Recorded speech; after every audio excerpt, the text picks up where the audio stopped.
Nơi trongនោះចំពោះការដោះលែងទាហានកម្ពុជាទាំង18រូបដែលក្រុងនឹងធ្វើនៅថ្ងៃទី12ខែវិច្ឆិកាឆ្នាំ2025ក៏ផ្អាកដែរណាពលគឺប្រតិបត្តិការទាំងអស់ដែលបានអនុវត្តក្នុងរយៈពេល1សប្តាហ៍កន្លងមកនេះត្រូវតែណាផ្អាករហូតដល់បញ្ហានេះត្រូវបានដោះស្រាយ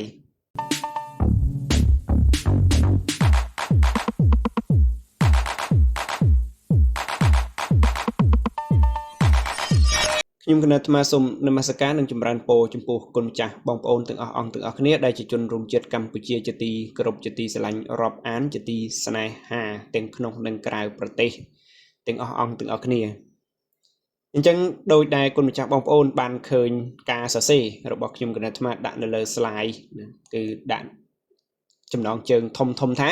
ថ្ងៃនេះជាថ្ងៃក្រុងនឹងដោះលែងវីរៈកងទ័ពខ្មែរតែថៃបែរជារកលេសព្រោះតែរឿងធំទាំងនេះតែរឿងធំទាំងអស់ហ្នឹងមានអីខ្លះបន្តិចទៀតយើងនឹងទៅដឹងទាំងអស់គ្នាប៉ុន្តែមុននឹងចូលទៅដល់អត្ថន័យនៃសាច់រឿងទាំងអស់ហ្នឹងខ្ញុំគណៈអាត្មាសូមចាត់គុណម្ចាស់បងប្អូនជួយចុច Subscribe Channel YouTube របស់ខ្ញុំគណៈអាត្មារួចហើយដាក់សញ្ញារូបកណ្ដឹងដើម្បីទទួលបាននៅដំណឹងក៏ដូចជាទទួលបាននៅវីដេអូថ្មីនៅពេលដែលខ្ញុំគណៈអាត្មាផុសចូលទៅក្នុង YouTube មុនគេហ្នឹងហើយអញ្ចឹងយើងទៅមើលអត្ថន័យនឹងទាំងអស់គ្នាតើមានរឿងអីខ្លះបានជាពួកថៃវាអត់ព្រមអនុវត្តទៅតាមសេចក្តីប្រកាសសន្តិភាពក៏ដូចជាមិនព្រមដោះលែងកងទ័ពខ្មែរយើងឲ្យមកស្រុកកំណើតវិញអញ្ចឹងនៅក្នុងនេះគេសរសេរថាម៉េចសរសេរថាកំពុងតែអនុវត្តជាដំណាក់កាលដោយអនុលោមតាមសេចក្តីប្រកាសរួមស្ដីពីកិច្ចព្រមព្រៀងសន្តិភាពថៃកម្ពុជាស្រាប់តែកងទ័ពថៃកាលពីថ្ងៃច័ន្ទបានរាយការណ៍ពីការផ្ទុះពីករណីផ្ទុះមីនបណ្ដាលឲ្យរងរបួសទាហានថៃនៅតំបន់ព្រំដែននៃប្រទេសទាំងពីរក្រោយកើតហេតុការណ៍នេះភ្លាមថៃបានប្រកាសពន្យាពេលដោះលែងទាហានកម្ពុជាទាំង18នាក់ដែលក្រុងនឹងធ្វើនៅថ្ងៃពុធណាថ្ងៃពុធនេះគឺថ្ងៃនេះណាគឺថ្ងៃនេះឯងគឺថ្ងៃពុធនេះកាលពីម្សិលមិញយើងថ្ងៃអង្គារនៅថ្ងៃពុធនេះនៅព្រមទាំងប្រកាសផ្អាកជាឯកតោភាគីនៅសេចក្តីប្រកាសរួមស្តីពីកិច្ចព្រមព្រៀងសន្តិភាពថៃកម្ពុជាដោយមិនកំណត់ពេលថែមទៀតផងគឺអត់មានការកំណត់ពេលនោះទេថាមិនដឹងថានឹងពេលណានឹងត្រូវអនុវត្តបន្តទៅទៀតហើយពេលណានឹងត្រូវចរចាដើម្បីដោះលែងកងទ័ពកម្ពុជារបស់យើងតើវាសនាកងទ័ពកម្ពុជារបស់យើងនឹងទៅជាយ៉ាងណាព្រោះជាប់បើគិតមកដល់ពេលនេះគឺ106ថ្ងៃទៅហើយដែលពួកថៃវាបានចាប់កងទ័ពកម្ពុជារបស់យើងទាំង18នាក់យកទៅឃុំខ្លួននៅខាងទឹកដីរបស់វាអត់ព្រមដោះលែងមកវិញអញ្ចឹងគឺពិតជាអាណិតខ្លោចចិត្តចំពោះកងទ័ពទាំង18នាក់របស់យើងខ្លាំងមែនតើអញ្ចឹងយើងបន្តទៅទៀតអញ្ចឹងគឺព្រឹត្តិការណ៍សំខាន់អ្វីខ្លះបានកើតឡើងនៅថ្ងៃច័ន្ទទី10ខែវិច្ឆិកាឆ្នាំ2025តើមានរឿងអីខ្លះអញ្ចឹងរឿងអាចថាគុណម្ចាស់បងប្អូនទាំងអស់អង្គទាំងអស់គ្នាប្រហែលជាដឹង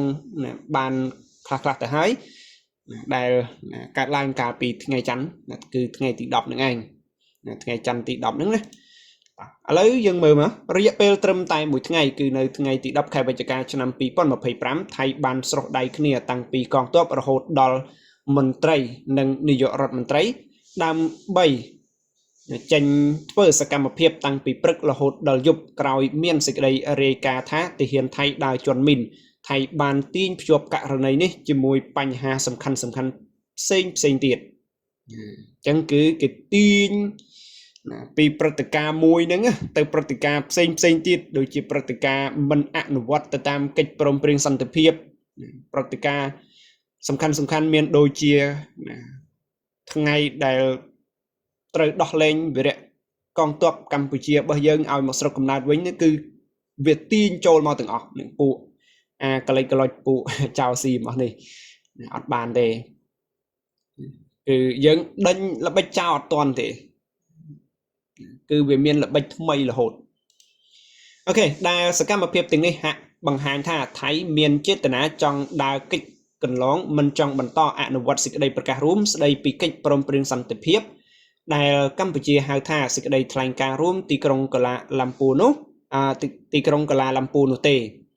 នៅជាសេចក្តីថ្លែងការណ៍ដែលបានចុះហត្ថលេខានៅថ្ងៃទី26ខែតុលាឆ្នាំ2025នៅប្រទេសម៉ាឡេស៊ីដោយមានប្រធានាធិបតីសហរដ្ឋអាមេរិកលោក Donald Trump និងលោក Anwar Ibrahim នាយករដ្ឋមន្ត្រីម៉ាឡេស៊ីធ្វើជាសាក្សីលោកអនុទានឆានវីរគុណដែលបច្ចុប្បន្នកាន់តំណែង2តឯងគឺនាយករដ្ឋមន្ត្រីផងនិងរដ្ឋមន្ត្រីក្រសួងមហាផ្ទៃផងនោះនៅថ្ងៃទី10ខែវិច្ឆិកាឆ្នាំខែវិច្ឆិកាបានយកករណីទាហានដើរជន់មីនលើកនេះមកភ្ជាប់ជាមួយនឹងសេចក្តីប្រកាសរួមស្តីពីកិច្ចព្រមព្រៀងសន្តិភាពថៃកម្ពុជានាយករដ្ឋមន្ត្រីថៃលោកអនុទាននិយាយថានេះបង្ហាញយ៉ាងច្បាស់ថាអរិភាពចំពោះសន្តិសុខរបស់ប្រទេសយើងមិនបានថយចុះនោះទេដោយសារករណីនេះកើតឡើងសកម្មភាពបន្ថែមទៀតទាំងអស់ត្រូវតែផ្អាកអញ្ចឹងណាហើយជាមួយគ្នានេះដែរអ្នកនាំពាក្យរដ្ឋាភិបាលថៃលោកស៊ីរិផុងអង្គសគុណគៀតបានបន្តតាមក្រោយថាសកម្មភាពទាំងអស់ដែលបានព្រមព្រៀងគ្នាអនុវត្តរវាងថៃនិងកម្ពុជាទើបតែបានជាងមួយសប្តាហ៍នោះត្រូវតែផ្អាកជាបណ្ដោះអាសន្នដោយមិនកំណត់ពេលនៅក្នុងនោះចំពោះការដោះលែងទាហានកម្ពុជាទាំង18រូបដែលក្រុងនឹងធ្វើនៅថ្ងៃទី12ខែវិច្ឆិកាឆ្នាំ2025ក៏ផ្អាកដែរណាពលគឺប្រតិបត្តិការទាំងអស់ដែលបានអនុវត្តក្នុងរយៈពេលមួយសប្តាហ៍កន្លងមកនេះត្រូវតែផ្អាករហូតដល់បញ្ហានេះត្រូវបានដោះស្រាយចប់អញ្ចឹងណាអញ្ចឹងយើងបន្តមកព្រឹត្តិការណ៍មួយទៀតគឺកិច្ចប្រជុំក្រុមប្រឹក្សាសន្តិសុខជាតិរបស់ថៃនៅថ្ងៃទី11ខែវិច្ឆិកាឆ្នាំ2025វិញម្ដងតែមានរឿងអីខ្លះតោះឥឡូវយើងទៅមើលទាំងអស់គ្នាបន្ថែមពីលើការប្រកាសនៅថ្ងៃទី11ខែវិច្ឆិកានៅក្រុមប្រឹក្សានៅថ្ងៃទី10បន្ថែមពីលើការប្រកាសនៅថ្ងៃទី10ខែវិច្ឆិកាក្រុមប្រឹក្សាសន្តិសុខជាតិថៃបានបើកកិច្ចប្រជុំមួយនៅថ្ងៃទី11ខែវិច្ឆិកាឆ្នាំ2025នេះដល់ក្រោយបញ្ចប់កិច្ចប្រជុំរយៈពេល3ម៉ោងក្រុមប្រឹក្សាសន្តិសុខជាតិថៃបានអនុម័តនៅការផ្អាកសេចក្តីប្រកាសរួមថៃកម្ពុជាដោយផ្អាកនៅក្រុងបញ្ជូនយោធិនកម្ពុជាចំនួន18នាក់និងបានផ្ដល់ភ្លើងខៀវដល់យោធាក្នុងការដោះស្រាយស្ថានភាពព្រំដែនថៃកម្ពុជាតាមការចាំបាច់ហើយទាមទារឲ្យកម្ពុជាទទួលខុសត្រូវទាំងស្រុងចំពោះអបត្តហេតុទាហានថៃជន់មីនថ្មីនេះនៅពេលត្រូវបានអ្នកយកព័ត៌មានសួរបន្ទាប់ពីកិច្ចប្រជុំថាតើប្រទេសថៃនឹងដាក់ចេញវិធានការសងសឹកឬអត់នាយករដ្ឋមន្ត្រីថៃបានឆ្លើយតបយ៉ាងខ្លីថារដ្ឋាភិបាលនឹងពិគ្រោះជាមួយនឹងគណៈរដ្ឋមន្ត្រីជាមុនសិនមុនពេលប្រកាសជាផ្លូវការចំណែករដ្ឋមន្ត្រីក្រសួងការពារជាតិបានប្រកាសថាប្រទេសថៃរួមមានក្រសួងការពារជាតិនិងរុកលោកផ្ទាល់នឹងមិនចូលរួមជាមួយគណៈកម្មាធិការព្រំដែនទូទៅដែលហៅកាត់ថា GBC ក្នុងទម្រង់ដូចគ្នាទៀតទេប្រសិនបើការចរចាមិនបានផ្លែផ្ការីឯរដ្ឋមន្ត្រីការបរទេសលោកស៊ីហសៈភួងកេតកែវបាននិយាយថាក្រសួងការបរទេសថៃបានដាក់ពាក្យតវ៉ាជាផ្លូវការជាមួយរដ្ឋមន្ត្រីការបរទេសកម្ពុជាហើយនឹងចេញលិខិតផ្លូវការមួយទៀតដើម្បីទាមទារឲ្យមានការស៊ើបអង្កេតយ៉ាងហ្មត់ចត់ក្នុងនោះប្រទេសថៃក៏នឹងដាក់ការតវ៉ារបស់ខ្លួនក្រោមអនុសញ្ញាអូតាវ៉ាស្ដីពីការហាមឃាត់មីនប្រឆាំងមនុស្សនិងជូនដំណឹងទៅសហរដ្ឋអាមេរិកនិងម៉ាឡេស៊ីដែលជាប្រទេសសាក្សីនៃសេចក្តីប្រកាសថៃកម្ពុជាដើម្បីពន្យល់ពីមូលហេតុនៅពីក្រោយការផ្អាកនេះលោកថៃនឹងរងចាំលោកថាថៃនឹងរងចាំមើលប្រតិកម្មរបស់ទីក្រុងភ្នំពេញមុនពេលពិចារណាលើវិធានការបន្ថែម nè chân kỳ trong ao Campuchiaហ្នឹងទទួលខុសត្រូវចំពោះរឿងមួយហ្នឹងអញ្ចឹងណាគេជូនដំណឹងទៅសហរដ្ឋអាមេរិកទៅម៉ាឡេស៊ីដែលជាសាក្សីណាអញ្ចឹងគឺព័ត៌មានមានតែប៉ុណ្្នឹងគុណម្ចាស់បងប្អូនហើយសង្ឃឹមថានឹងបានជាប្រយោជន៍ទៅដល់គុណម្ចាស់បងប្អូននឹងបានជាដំណឹងនៅអ្វីដែលថ្មីជារៀងរាល់ថ្ងៃហើយតាក់ទងទៅនឹងប្រទេសថៃហើយនិងកម្ពុជា